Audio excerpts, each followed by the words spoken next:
በአሜሪካና በኢራን መካከል ተደርሷል የተባለው ስምምነት ብዙ ገጽታው ግልጥ ያልሆኑ ጉዳዮች ያሉበትና በቀጣይ በኢራንና በእስራኤል መካከል ብርቱ ጦርነትን መውለዱ አይቀሬ መሆኑ እየተነገረ ነው።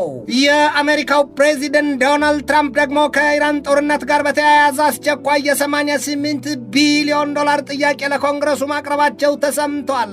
ትራምፕ በኢራን በገቡበት ጦርነት በምዕራባውያኑ የጦር ጥምረት ወይም ኔቶ አሊያም ኖርዝ አትላንቲክ ትሪቲ ኦርጋናይዜሽን ላይ የነበራቸውን ትዝብትና ቁጣ ገልጠዋል።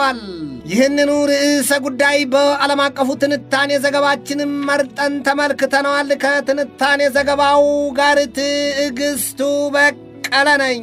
የአሜሪካው ፕሬዚደንት ዶናልድ ትራምፕ አሉ ትናንት ማምሻውን ከሰሜን አትላንቲክ ጦር ቃል ኪዳን ድርጅት ከኔቶ ዋና ጸሐፊ ማርክ ሩት ጋር በነበራቸው ውይይት ይህንን አሏቸው። ትራምፕ ጣሊያን፣ እንግሊዝ፣ ጀርመንና ፈረንሳይ ጠላቶቻችን የምንላቸው ካሳዩን በላይ ሆነው ዩክሬን ጦርነት ነግረዋቸዋል። ትራምፕ በኢራን ጦርነት ሲገቡ ከኔታንያሁ በስተቀር በቅጡ ለአሜሪካውያንም እንኳን እንዳልነገሯቸው ይነገራል። ታዲያም ጎትተው ያመጡትን ዕዳ ራሳቸው የአውሮፓ ወዳጆች የሚሏቸው አውሮፓኑን ሳይቀሩ ዘመና ያሏቸው ትራምፕ አፋውጥተው ድረሱልን ቢሎም ጦርነቱ የኔቶ ጉዳይ አይደለም ሲሉ አሻፋሪ ባይነት ቄሱም ዘመመ ጻፉን ዘመን በዚያ መልኩ ከ3 ወራት በላይ ዳፋው ለድፍን ዓለም የተረፈው የአሜሪካ የኢራንና የእስራኤል ጦርነት ዛሬ በመግባቢያ ሰነድ ማታክ ማለቱ ሊነገርም ብዙዎች ግን ይላሉ የዚያ ጦርነት ሰንኮፉ ፈራርቋል ወጣለትምና ሁሉም ጉዳዩን ገና ነው ሲሉ ያሳያል። እስራኤል በበኩሏ ትላለች አሜሪካ ከኢራን ጋር ያሰረችው የውል ስምምነት ከቴል አቪቭ ጋር የሚያቃርሳትና የሚያቃቅራት ነው። ያ ጊዜ ደግሞ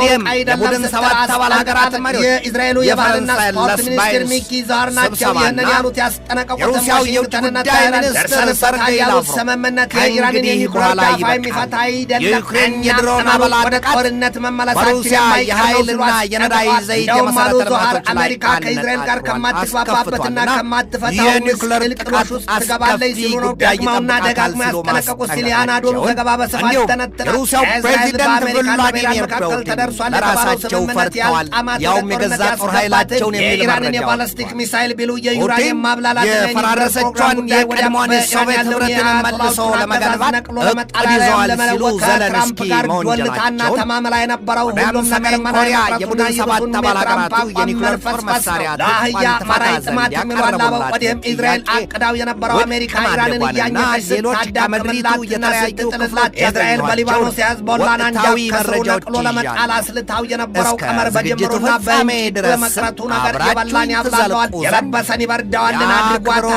አሜሪካ ይባስትልም እስራኤልን ከሊባኖስ ምድር ውጭ እያለች ጫናና ግፊት አበርክታባታለች የሚባለው ዛሬን አድርገውና ከዚህ ቀደም አሜሪካ የሊባኖሱን ህዝቦላን በአሸባሪነት ፈርጃ አንድም ትጥቁን ለማስፈታት ሁለትም ደብዛውን ለማጥፋት የዛተች ያስጠነቀቀችበት ጊዜ ከ17ኛው መቶ ክፍለ ዘመን አንስቶ የጠቢባን የአብርሆታቸው ምንጭ ልዩ ቡናና የቡና ጥበብ ነው። ታዲያ ይህን ቡና ለመቅመስ ጥበቡንም ለመማር ዝግጁ ኖት? አሃዱ ኮፊ አካዳሚ በአዲስ አበባ ትምህርትና ስልጠና ቁጥጥር ባለስልጣን ፈቃድ በማግኘት የረጅም ጊዜ ልምድ ባላቸው ባለሙያዎች በመታገዝ የተለያዩ የቡና አይነቶችን የመቅመስ ኮፊ ካፌ፣ የቡና ቆላት፣ ሮስቲንግ፣ ጣዕምን፣ ፍሬዎችን፣ መዓዛንና አሲድነትን የመለየት ጥበብ በባሬስታና አግሮ ማርኬቲንግ ዘርፎች ስልጠና ለመስጠት ዝግጅቱን አጠናቋል።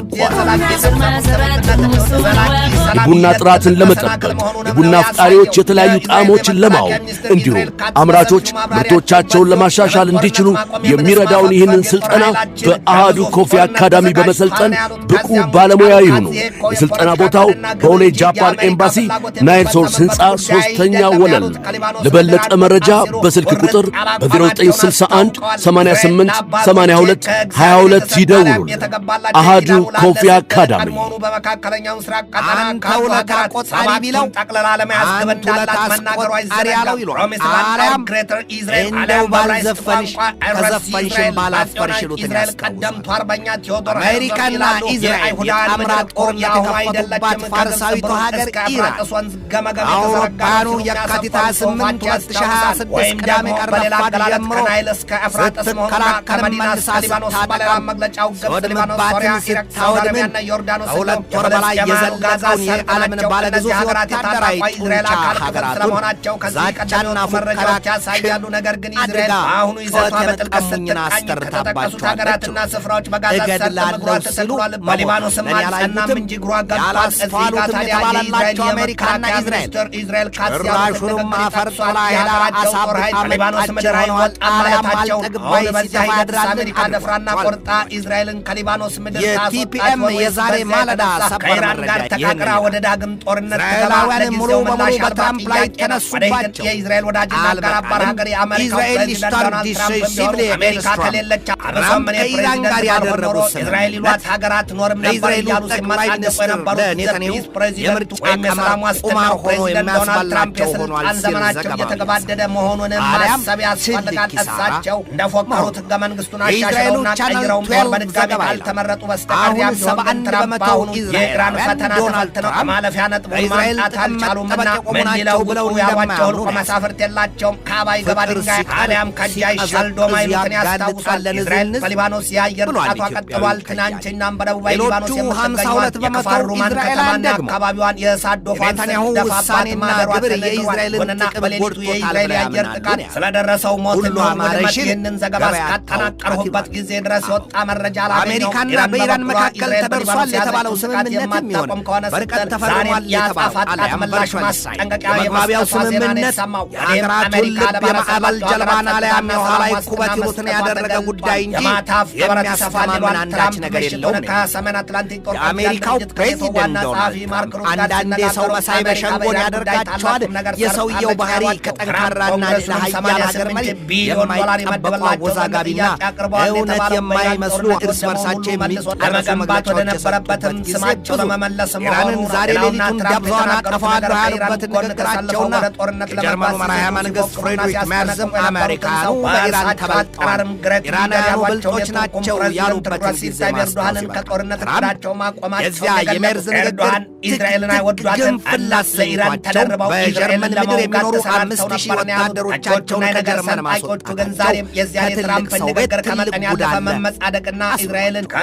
አሊያም የባሳለና ሀገርህን አጠልጥለዋቸዋል። በኢራንና በአሜሪካ ለቡድን 7 አባል ሀገራት ጉባኤ በሄዱበት ፈረንሳይ ሞርሼስ በተባሉት ከኢራን ጋር የተደረሰበትን የተባለውን የመግባቢያ ስምምነት መፈረማቸው በእስራኤል ልጆች ሁለት ፊት ስለት ያለውን ሰይፍ በጉሮሮ መዋጥ ነው። በዚያ በሰባቱ ዲክታር ሀገራት የራት ግብዣ ላይ ሳሉ ትራምፕ ከፈረንሳው ፕሬዚደንት ኢማኑኤል ማክሮንና በምሽታቸው ቀዳማዊ እመቤት ብሪጌቲ ማክሮን የቅርብ እይታ መፈረማቸው በእስራኤልና በትራምፕ ዘንድ መተማመንን የሸረሸረ ጉዳይ ሆኗል። አውሮፓውያኑ ለወትሮም ከጋዛ ሰርጥ ጦርነት የጀመረ በእስራኤል ያጨፈገገና ያኮረፈ ስሜት ነበረና ያላቸው አሁን ትራምፕ ከእስራኤል ዕቅድ ገሸሽ ማለታቸው ነገር አንጀታቸውን ቅቤ እንዳጠጠው በሞኝጅ የዘንዶ ጉድጓድ የለም። አሜሪካና በኢራን መካከል ስምምነት ይፈረማል ተብሎ ዜናው ሲራገብ የነበረው ትናንትና በስዊዘርላንድ እንደነበረ ታዲያ ግን ቀድመው ትራምፕ የሽሽት በመሰለባቸው አቋም ፈረንሳይ ውስጥ በረከት መፈረማቸው ለምናስብ ሳያሳስባቸው አልቀረም የሚላል የአፓ የዛሬ መረጃው ትራምፕ ኢራን በበኩሏ የትናንትናው አርብ ስዊዘርላንዱ የፊርማ ስነ ስርዓት አይኖርም ስትል ዜና ፈሰክ ሊያደርገው ይችላል። በፈረንሳይ ተፈርሟል። አሜሪካን በወገኗ ወደ ስዊዘርላንድ ለዚያ የፊርማ ስርዓት ያዘጋጀቻቸው ምክትል ፕሬዚደንቷ ጄዲ ቫንስም ጉዟቸውን ማዘግየታቸውን ማስታወቅ ያ ሁሉ ምስቅልቅል ቋጠሮ ግን ለምን አስፈለገ? ጊዜ የሚመልሰው እውነታ ሆኖ ዛሬ በተሰማ ዜና ደግሞ የአሜሪካው ልዩ መልእክተኛ ስቴቭ ዊትኮፍና የኢራኑ የውጭ ጉዳይ ሚኒስትር ሰይድ አባስ አራግቺ ወደ ስዊዘርላንድ መጓዛቸውን ለተጨማሪ የአሜሪካና የኢራን ዘገባውን ያሰራጨው ኢንዲያ ቱዴይ ነው። አሁንም ግን ኢዝራኤል በሊባኖስ የያዘችው ጦርነት ስለማቆሙ እርግጠኛ መሆናቸው የአፓ የዛሬ ማለዳው ሰበር መረጃም ይህንን ይላል። ኢዝራኤል የአሜሪካና የኢራንን የሰላም ድርድር ከምንም አልቆጠረችውም። ኢዝራኤል ኢዝ ላይክሊ ቱ አንደርማይን ኢራን ፒስ ዲል ይላል። የአሜሪካ የደህንነት መስሪያ ቤት ግን ያንን ተንተርሶ ኢዝራኤልን አስጠንቅቋል። ይገባታል ነው። ሚረር በበኩሉ ባሰራጨው ዘገባው የአሜሪካን ሹማምንት ብለዋል ሲል ኢዝራኤልና ሄዝቦላ ለተኩስ አቁም ስምምነት ላይ ደርሰዋል። ለአፍ ዳገት የለውም አልያም ለተቀማጭ ሰማይ ቅርቡ ነው ይላሉ ኢትዮጵያውያኑ። ፒቢኤስ ኒውስም ያንኑ ይደግምና ግን ይላል በኢዝራኤልና በሄዝቦላ መካከል ያለው በኢራንና በአሜሪካ መካከል ተደርሷል የተባለውን ስምምነት ይዞት ገደል እንዳይገባ ያሰጋል ነው። በጥባጭ